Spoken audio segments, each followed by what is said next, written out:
मस्जिद का एक पेश इमाम जुम्मे के दिन खुतबे में ये ऐलान करता है कि अल्लाह का नाम लेकर बिस्मिल्लाह पढ़कर अगर समंदर या दरिया पर भी चला जाए तो आपके लिए रास्ता बन जाएगा। ये बात सुनकर एक शख्स वहां से उठकर जुम्मे के बाद दरिया पर जाता है। वो बिस्मिल्लाह पढ़ता है और चलना शुरू कर देता है। ये मंजर देखकर सब लोग हैरान हो जाते हैं कि वो किस तरह पानी पर चल रहा था। वो बेझिझक बेखौफ होकर वहां पानी पर चल रहा था। वो एक किनारे से दूसरे किनारे तक आराम से आ जा सकता था। ये बात जब पेश इमाम को पता चली, वो पेश इमाम भी ये कोशिश करने लगा कि वो भी पानी पर चल सकता है या नहीं, लेकिन उसके दिल में खौफ था। उसके पास फेथ या बिलीफ नहीं था। उसने बिस्मिल्लाह तो पढ़ ली थी, लेकिन उसके फेथ की कमी होने की वजह से उसने पानी पर चलना शुरू किया तो वो पानी पे चल न सका। उसका पैर पानी में अंदर ही चला। तो ये मंजर देखकर सब हैरान हो। ये एक्चुअली एक बिलीफ की बात है, हमारे माइंड की बात है, क्योंकि आज हम बात करने जा रहे हैं कि हमारे माइंड में कितना पावर है, the power of human brain. आप देख रहे हैं सलीम द इन्फॉर्मर और मैं आपका अपना अब्दुल सलीम।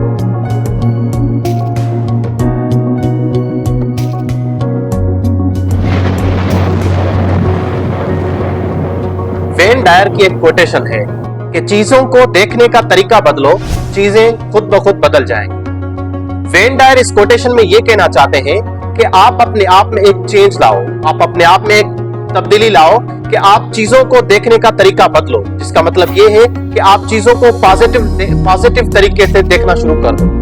आप अगर किसी चीज को नेगेटिव देखना शुरू कर दोगे तो वो आपको नेगेटिव रिजल्ट्स देगी। अगर आप उसी चीज को पॉजिटिव वे में देखना शुरू करोगे तो वो आपको पॉजिटिव रिजल्ट्स देगी। वो पॉजिटिव रिजल्ट्स मुख्तलिफ सूरत में हो सकते हैं।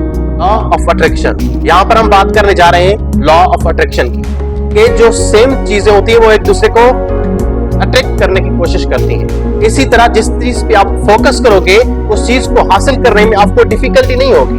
वो इसलिए नहीं होगी क्योंकि वो आपका फोकस होगा, उस पर आपका बिलीफ होगा, उस पर आपका फेथ होगा और आपकी कोशिश होगी तो वो आप चीज हासिल कर सकोगे। लेकिन एक बात और, इसके लिए ये लाजिम बात है कि नेगेटिव थॉट्स नहीं आए। नेगेटिव थॉट्स अगर आ गई, अगर आपके दिमाग में, आपके माइंड में डाउट्स आना शुरू हो गए तो इसका मतलब ये होगा कि वो चीज आपको हासिल करने में दुश्वारी लाजिम होगी। आइए जानते हैं कि इन चीजों को, किसी भी चीज को हासिल करने के लिए हमारा माइंड किस तरह अपना पावर यूज करता है। आइए जानते हैं कि उसका तरीकेकार क्या है, हमें क्या करना चाहिए। सबसे पहला स्टेप, विजुअलाइजेशन। विजुअलाइजेशन क्या चीज होती है? विजुअलाइजेशन का मतलब होता है कि आप किसी चीज को भी इमेजिन करो। इमेजिनेशन का मतलब ये होता है कि अगर आपके पास कोई भी प्लान है, आप इमेजिन करो कि वो आप हासिल कर सकते हो, आप वो चीज गेन कर सकते हो। आप इमेजिन करो कि वो चीज आपके लिए पॉसिबल है, क्योंकि जब तक विजुअलाइजेशन नहीं होगी तब तक वो हासिल करने में आपको बहुत ज्यादा डिफिकल्टी होगी और हो सकता है वो आपको हासिल भी ना हो। उसके बाद आता है सेकंड स्टेप, जिसको हम कहते हैं अफर्मेशन। अब अफर्मेशन क्या चीज होती है?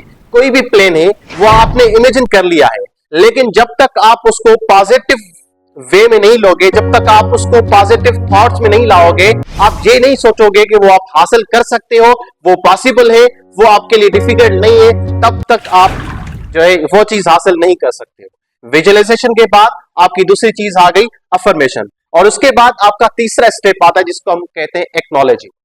एक्नॉलेजिंग का मतलब ये होता है कि कोई भी प्लान आपने इमेजिन कर लिया, आपके साथ अफर्मेशंस भी हैं। तीसरा स्टेप आता है कि आपने उस चीज के बारे में जानना है कि आपको क्या क्या ऑब्स्टिकल्स फेस करने पड़ सकते हैं, क्योंकि ऑब्स्टिकल्स तो लाजिम होंगे, लेकिन आपको उन ऑब्स्टिकल्स को नेगेटिव वे में नहीं लेना, क्योंकि अगर आपने नेगेटिव वे में ले लिया तो इसका मतलब ये होगा कि वो नेगेटिविटी आपको बार बार डिफिकल्टी पेश करेगी और हो सकता है कि आप वो चीज हासिल ना कर सको।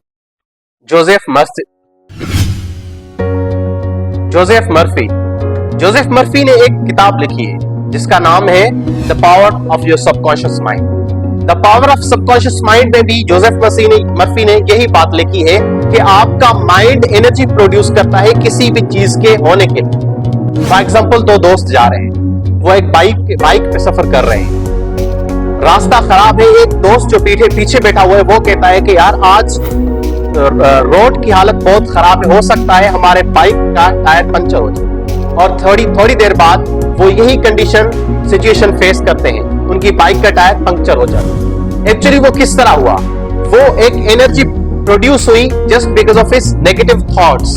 जो नेगेटिव थॉट्स उसके ब्रेन ने प्रोड्यूस की और उसकी वजह से एक एनर्जी प्रोड्यूस हुई, और उस एनर्जी की प्रोडक्शन की वजह से एक चीज का जो चीज हो सकता है पॉसिबल ना थी वो हुई। ये सब और बहुत कुछ जोसेफ मर्फी ने अपनी किताब में लिखा हुआ है। और आखिर में मैं शाहरुख खान का एक डायलॉग बोलना चाहूंगा कि जब आप किसी चीज को दिल से चाहते हो तो पूरी कायनात आपको उस चीज से मिलाने में लग जाती है। तो इसीलिए आप पॉजिटिव रहो, आप कोशिश करते रहो, आपके पास फेथ होनी चाहिए, बिलीफ होने चाहिए और स्टे डिटरमिन्ड। इसी तरह आप अपने मकसद और अपने प्लान को हासिल करने में कामयाब रहोगे। इसी के साथ मैं आपकी इजाजत चाहूंगा। Thank you very much. खुदा हाफिज़।